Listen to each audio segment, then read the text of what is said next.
I don't ever want to leave. I'm in a tropic club.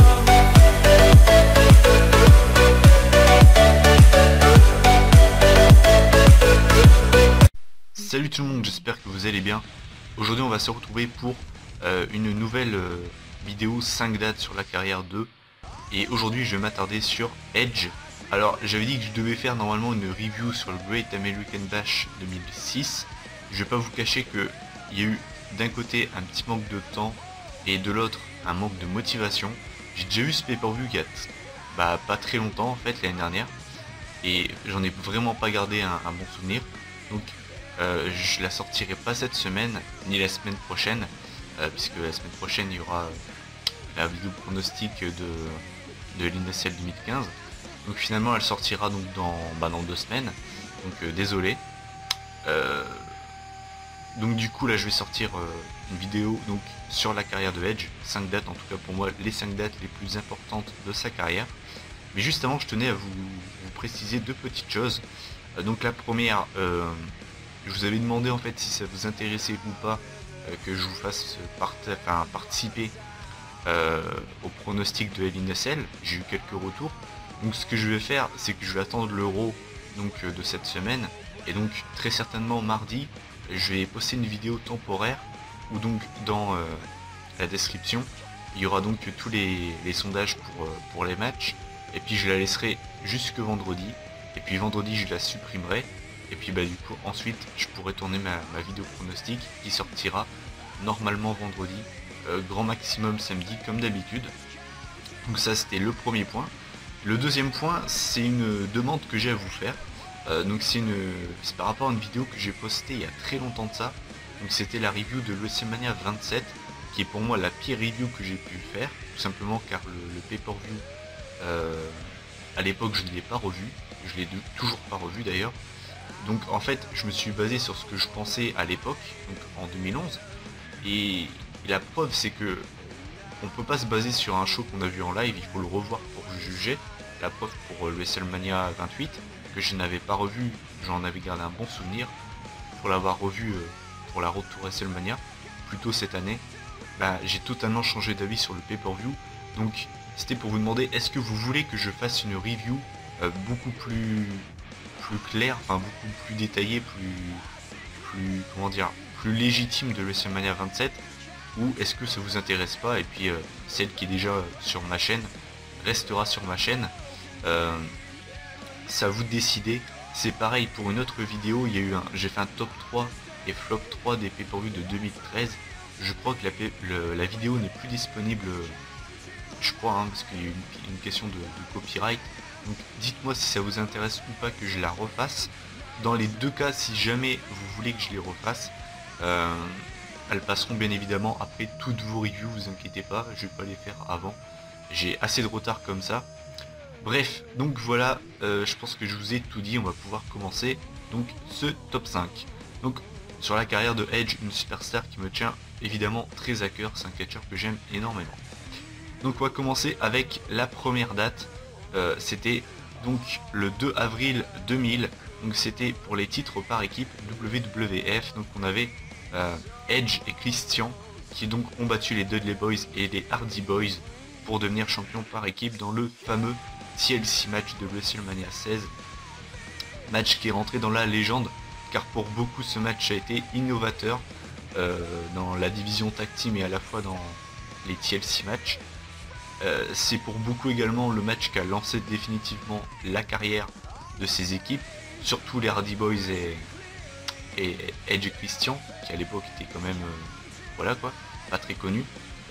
Et c'est vrai que c'est tout simplement un match exceptionnel, c'est un super match, et puis au-delà de ça c'est vraiment un match qui est rentré dans la légende, et puis on va pas se le cacher, c'est le meilleur match de WrestleMania 16, même si je ne l'ai pas vu, beaucoup de personnes connaissent ce match, et dès qu'on leur dit WrestleMania 16, qu'est-ce que vous pensez? Directement on pense à ce match, donc voilà pourquoi je l'ai mis dans ce top 5. Ensuite la deuxième date, avant de parler de la deuxième date, j'aurais pu mettre une date que je n'ai pas mise, mais je vais quand même vous la citer. Donc c'était quand il a gagné les titres par équipe avec son héros d'enfance, Hulk Hogan, face à Billy and Chuck, donc c'était à SmackDown le 4 juillet 2002. Donc ça je l'ai pas mis dans le top 5, mais pour vous dire que j'ai vraiment hésité entre celle-là et la plus récente, j'ai vraiment hésité, mais finalement je l'ai pas mise, mais c'est vrai que j'ai quand même beaucoup hésité parce que quand même, voilà, il gagne les titres par équipe avec son héros d'enfance, je pense que ça doit faire partie de ses moments préférés en tant que catcheur, donc voilà. Donc la deuxième date pardon, de ce top 5, c'est le 3 avril 2005, donc c'était WrestleMania 21, le tout premier Money in the Bank ladder match, et donc forcément vous devez vous en douter, victoire de Edge, donc qui devient Mr. Money in the Bank.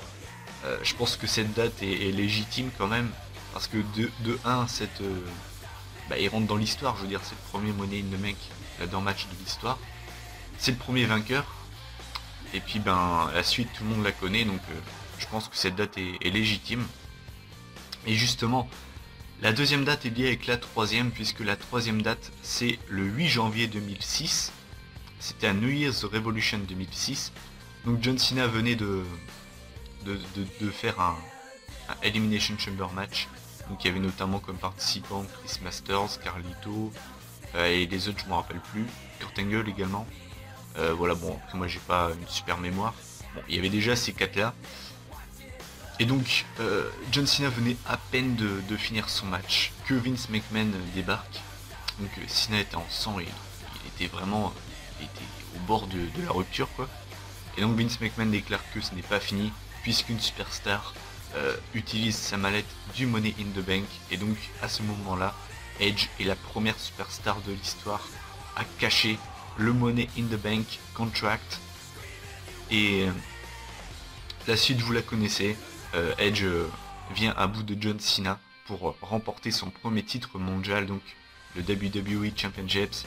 Je crois que il a porté un spear, Edge finalement, Cena s'est relevé, dégagé à 2, et finalement Edge ensuite a dû en reporter un deuxième si je me souviens bien.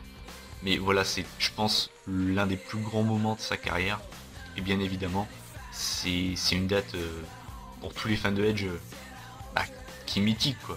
Donc je pense que cette date mérite amplement d'être dans ce top 5. Donc voilà.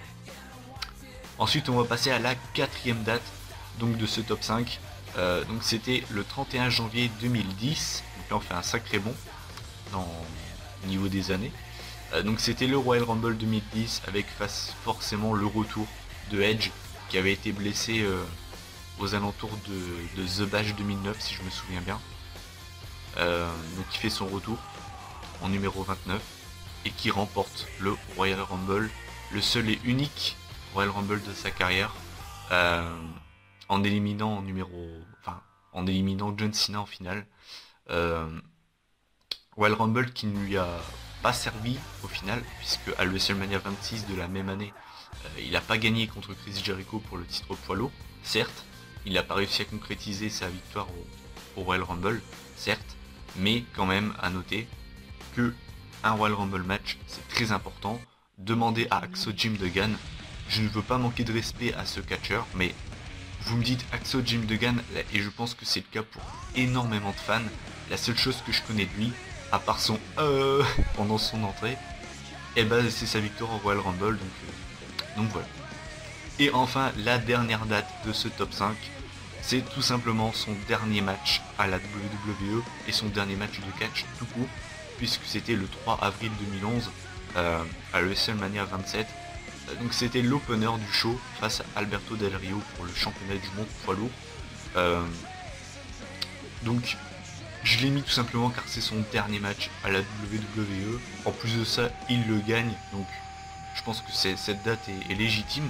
Et puis c'était un bon match en plus de ça pour commencer le show. Donc je pense que cette date est légitime dans ce top 5. Donc voilà, écoutez, ce top 5 est terminé sur la carrière de Edge, de The Rated R Superstar. Autant vous dire que comme pour les autres que j'ai fait, ça n'a pas été évident. Edge c'est quand même 4 titres de championnat du monde poids lourd, de titres WWE, c'est 7 titres poids lourd, c'est un Royal Rumble, c'est un King of the Ring, c'est 2 mallettes du Money in the Bank, enfin une qu'il a gagnée et un autre qu'il a un petit peu volé contre Mr Kennedy. Donc c'est quand même beaucoup de... C'est un immense palmarès, Edge. Il a été également 12 fois champion par équipe. Enfin, c'est l'un des plus gros palmarès de l'histoire du catch. C'est un catcheur qui a marqué son époque. C'est l'une des figures de la Ruthless Aggression Era. Donc ça a vraiment pas été évident. Donc comme pour les autres épisodes, je vous invite à donner le vôtre en commentaire, votre top 5. Donc ma prochaine vidéo, si vous êtes d'accord, ce sera la vidéo où je posterai les sondages pour les pronostics de Hell in a Cell 2015. Donc elle sortira très certainement mardi. Elle sera temporaire, donc je la supprimerai.